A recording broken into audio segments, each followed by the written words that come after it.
வணக்கம். இன்னைக்கு நாம மனித இயல்பு பத்தி, அதாவது நம்மள பத்தியும் நம்மள சுத்தி இருக்கிறவங்கள பத்தியும் புரிஞ்சிக்க ஒரு சின்ன முயற்சி பண்ண போறோம். நாம ஏன் சில நேரங்கள்ல சம்பந்தமே இல்லாதவங்கள குறை சொல்றோம், நம்மளோட பார்வையை எதுவெல்லாம் தீர்மானிக்குது, அப்புறம் ஒருத்தரை பிடிக்கிறதுக்கும் நேசிக்கிறதுக்கும் என்ன பெரிய வித்தியாசம் இருக்கு. வாங்க இது எல்லாத்தையும் பத்தி கொஞ்சம் ஆழமா பார்க்கலாம். முதல்ல இந்த ஒரு வரிய பாருங்க. ரொம்ப ஆழமான ஒரு உருவகம் இது.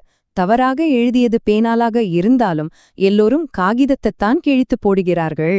இது எதை காட்டுதுன்னா, பிரச்சனையோட ஆணிவேர் எங்க இருக்குன்னு பார்க்காம அதோட விளைவை மட்டும் பார்த்து நாம எப்படி கோவப்படுறோம்னு தெளிவா சொல்லுது. இதிலிருந்து நமக்கு தெரிய வர்ற முதல் விஷயம் என்னன்னா, இந்த தவறான குற்றச்சாட்டு தான். உண்மையான பிரச்சனை என்ன, அதுக்கு யாரு காரணம்னு யோசிக்கிறத விட பழிய போட ஒரு சுலபமான டார்கெட்டை நம்ம தேடுறோம். இது ரொம்ப பொதுவான ஒரு மனித குணம். சொல்லப்போனா, தவறு செஞ்ச ஒருத்தரை விட்டுட்டு சம்பந்தமே இல்லாத இன்னொருத்தர்கிட்ட குறை கண்டுபிடிக்கிறது தான் இங்க பலரோட வேலையாவே இருக்கு. யோசிச்சு பாருங்களேன், தப்பு செஞ்ச பேனாவை சரி பண்றதை விட அந்த பேப்பரை கிழிச்சு போடுறது ரொம்ப சுலபம் இல்லையா? அதே மாதிரிதான் இதுவும்.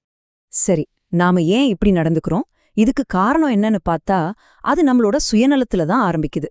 நம்மளோட பார்வை நம்மளோட சொந்த உணர்ச்சிகளால எப்படி மாறுபடுதுன்னு வாங்க இப்ப பார்க்கலாம். உண்மை என்னன்னா, நம்மள பெரும்பாலானவங்க சுயநலம்ங்கிற ஒரு கண்ணாடிய மாட்டிட்டு தான் உலகத்தை பார்க்கறோம். இந்த சுயநலம் தான் நம்ம சுத்தி இருக்கிற எல்லாரையும் எப்படி பார்க்கணும்னு முடிவு பண்ணுது. ரொம்ப சிம்பிளா சொல்லணும்னா, நமக்கு பிடிச்சா அவங்க நல்லவங்க, பிடிக்கலன்னா கெட்டவங்க. இங்க பாருங்க, இது அந்த பாகுபாட்டை எவ்வளவு அழகா காட்டுதுன்னு. நாம ஒருத்தரை நேசிக்க ஆரம்பிச்சிட்டா அவங்க பண்ற தப்பே நம்ம கண்ணுக்கு தெரியாது. அதே நேரம் ஒருத்தரை வெறுக்க ஆரம்பிச்சிட்டா அவங்க கிட்ட இருக்கிற நல்லது எதுவுமே நம்ம கண்ணுக்கு படாது. நம்ம உணர்ச்சிகள் தான் யதார்த்தத்தையே மாத்திடுது. சரி, அடுத்ததா ஒரு ரொம்ப ரொம்ப முக்கியமான விஷயத்துக்கு வருவோம். நம்ம உறவுகளை பத்தி இன்னும் தெளிவா புரிஞ்சுக்க இது உதவும். விருப்பம்னா என்ன, நேசம்னா என்ன, இது ரெண்டுக்கும் நடுவுல இருக்கிற வித்தியாசத்தை இப்ப பார்க்கலாம். ஆமா, விருப்பத்துக்கும் நேசத்துக்கும் பெரிய வித்தியாசம் இருக்கு. இதையும் ஒரு அழகான எளிமையான உதாரணம் மூலமா நாம புரிஞ்சுக்கலாம். இது ரொம்ப ஆழமான ஒரு விஷயம். பூக்களை சும்மா விரும்புறவங்க என்ன பண்ணுவாங்க? அத பறிச்சு அவங்க தலையில வச்சுப்பாங்க, அவ்வளவுதான். ஆனா பூக்களை உண்மையா நேசிக்கிறவங்க அந்த செடிக்கு தண்ணி ஊத்தி அத வளர்ப்பாங்க. நேசம்ங்கிறது ஒரு விஷயத்த நமக்காக எடுத்துக்கிறது இல்ல, அத நல்லபடியா பாத்துக்கிறது தான். ஓகே, இப்போ நமக்கு இதெல்லாம் தெரிஞ்சிருச்சு. மனுஷங்க தப்பா பழி போடுவாங்க, அவங்களுக்கு ஒரு சார்பு இருக்கும், விருப்பத்தையும் நேசத்தையும் குழப்பிப்பாங்கன்னு புரியுது.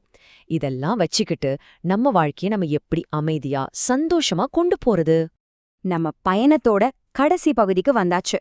இந்த மனித யதார்த்தங்களுக்கு நடுவுல அமைதியா வாழ்றதுக்கு ஒரு தெளிவான 2 ஸ்டெப்ல ஒரு வழிகாட்டுதல் இருக்கு. வாங்க அந்த அமைதியான பாதைய பத்தி தெரிஞ்சுக்கலாம்.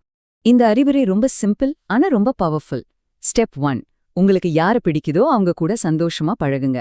ஸ்டெப் 2, உங்களை யாருக்கு பிடிக்கலையோ அவங்க சந்தோஷத்துக்காக நீங்க அமைதியா அவங்கள விட்டு விலகிடுங்க. நம்ம சக்தியை எங்க மதிக்கிறாங்களோ அங்க செலவு பண்ணணும். மதிக்காத இடத்துலேருந்து விலகி நம்ம நிம்மதியை நாம தான் காப்பாத்திக்கணும். இதிலிருந்து நாம எடுத்துக்க வேண்டிய முக்கியமான பாடம் என்னன்னா, நம்மளோட நிம்மதியை பேணுவதற்கான சக்தி நம்ம கிட்டயே தான் இருக்கு. நம்ம தொடர்புகளை நாம புத்திசாலித்தனமா தேர்ந்தெடுத்தாலே போதும். அதுதான் உண்மையான வழி. சரி, இந்த விவாதத்தை முடிக்கிறதுக்கு முன்னாடி ஒரே ஒரு கேள்வி உங்களுக்காக. ஆரம்பத்துல பார்த்த அந்த பூ உதாரணத்தை ஞாபகப்படுத்திக்கோங்க. இப்ப சொல்லுங்க, நீங்க பூக்களை விரும்புறவரா இல்ல அவற்றை நேசிக்கிறவரா? இந்த ஒரு கேள்விக்கான பதில் தான் உங்க வாழ்க்கையில இருக்கிற உறவுகளோட தன்மையை உங்களுக்கு புரிய வைக்கும். யோசிச்சு பாருங்க.